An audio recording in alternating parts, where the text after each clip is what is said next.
అనగానపల్లె నియోజకవర్గంలోని అవుకు మండలం గుండ్ల సింగవరం గ్రామానికి చెందిన కాటసాని నరసింహారెడ్డి ముద్దుల తనయుడు కాటసాని రాంభూపాల్ రెడ్డి.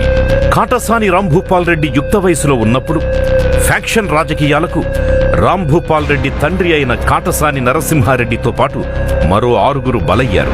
కాటసాని ఫ్యామిలీలో 7 ఒకేసారి హత్యకు గురి కావడం అప్పట్లో సంచలనం కలిగించింది.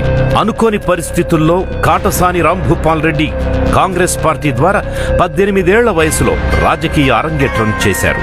1981లో గుండ్ల సింగవరం గ్రామ సర్పంచ్గా కాటసాని రాంభూపాల్ రెడ్డి ఏకగ్రీవంగా ఎన్నికయ్యారు.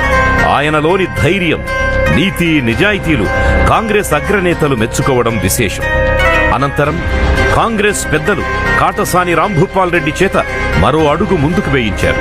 1985లో పాణ్యం అసెంబ్లీ స్థానం నుంచి కాటసాని రాంభూపాల్ రెడ్డిని కాంగ్రెస్ పెద్దలు బరిలోకి దింపారు.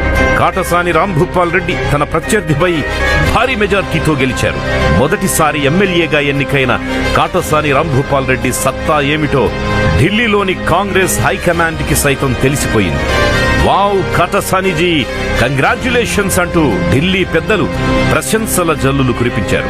ఆ తరువాత 1989, 1994 ఎలక్షన్స్ లో కూడా కాటసాని ఘన విజయం